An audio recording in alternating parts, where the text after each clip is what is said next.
হ্যাঁ, এটাও আমি সম্ভবত যেদিন আসামে এই এসছি সেদিনই তারা একটা আগরতলায় একটা বড় সভা করেছে, আগরতলার সবচেয়ে বড় প্রেক্ষাগৃহে, এবং পরদিন পত্রিকায় উঠেছে সেখানে তাদের সুপ্রিমো নাকি বলেছেন 2028-এ একজন ত্রিপুরাসা মুখ্যমন্ত্রী হবে। তো এই জায়গায় আমাদের ভারতীয় সংবিধান ত্রিপুরাসা ওয়ানসা, মানে বাঙালিদের আমরা ওয়ানসা বলি ত্রিপুরাতে, ককবরকে হিন্দু, মুসলমান, শিখ, খ্রিস্টান যে কেউ মুখ্যমন্ত্রীর পদে আসীন হতে পারেন, এত তো কোনো আপত্তির কোনো কথা না। কিন্তু বক্তব্য হলো শুধু ত্রিপুরাসা মুখ্যমন্ত্রী হবে এরকম ভাবে তো ভোট হয় না। আর যে দলটাই কথা বলছে সেই দল এখন ভারতীয় জনতা পার্টির সাথে জোট বেঁধে বর্তমান যে দুর্নীতিবাজ ত্রিপুরার সরকার, বিজেপি নেতৃত্বে ত্রিপুরার সরকার, এই সরকারের নেতৃত্বে এবং ত্রিপুরাতে একটা অটোনমাস ডিস্ট্রিক্ট কাউন্সিল আছে 6th শিডিউল মোতাবেক। এই 6th শিডিউলটা হলো যিনি এই ত্রিপুরাসা মুখ্যমন্ত্রী করবেন বলেছেন তার দল ত্রিপুরা মথা পরিচালিত, তারও 5 বছর পূর্তি হতে যাচ্ছে। এই ত্রিপুরা সরকার এবং এডিসির যে প্রশাসন, তার মধ্যে একটা কম্পিটিশন, প্রতিযোগিতা। এই যে একটু আগে প্রশ্ন করলেন আমাদের একজন মন্ত্রী সুধাংশু দাস, যিনি প্রকাশ্যে বলছেন আমি সোর্স মানি নিই, কন্ট্রাক্টর কাছ থেকে টাকা নিই, মানে ঘুষ খাই।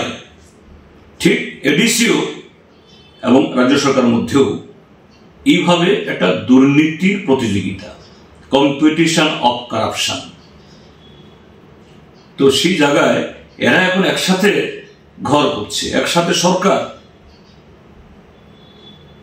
সে সরকারে এরা ওই গাছেরও খাচ্ছে, তলারও খাচ্ছে। অর্থাৎ আমি সরকারে থাকবো দুর্নীতিবাদের সাথে, আবার বলছেন তার সভ্য সমর্থক সাধারণ কর্মীদেরকে আমরা ত্রিপুরাসা মুখ্যমন্ত্রী করব।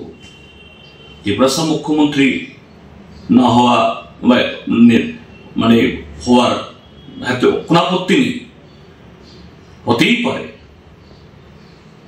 কিন্তু এই কথা বলার আগে তার ব্যাকগ্রাউন্ড, প্রেক্ষিত, ত্রিপুরার যে বর্তমান রাজনৈতিক পরিমণ্ডল এ সম্পর্কে স্পষ্ট হওয়া দরকার।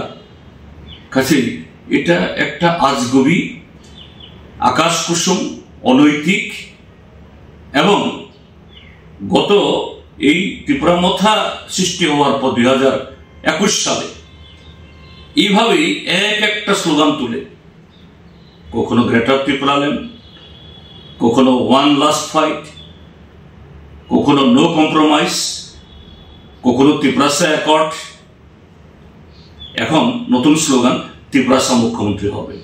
এটাও আরেক ধরনের গিমিক, এটাই বলবো।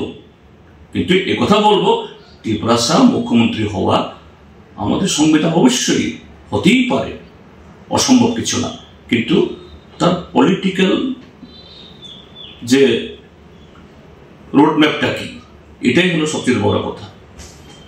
इस धनतेरस स्वर्ण कमल ज्वेलर्स लेकर आया है धनतेरस धन समृद्धि। 25 अक्टूबर तक पाई डायमंड ज्वेलरी के मेकिंग चार्ज पर 100% की छूट और गोल्ड ज्वेलरी की मेकिंग चार्ज पर 25% की छूट। पाए अशोर्ड गिफ्ट या गोल्ड कॉइन। पुराने सोने का करे पूरी कीमत पर एक्सचेंज और जीते मेगा डेली और bumper lucky draw. Kisna diamond jewellery 25,000 रूपए की खरीदारी पर पाए 1 कार और 6 स्कूटर जीतने का मौका। आइए स्वर्ण कमल ज्वेलर्स, अगरतला, उदयपुर और धर्मनगर। स्वर्ण कमल ज्वेलर्स, जहाँ हर चमक लाए समृद्धि। नियम और शर्तें लागू।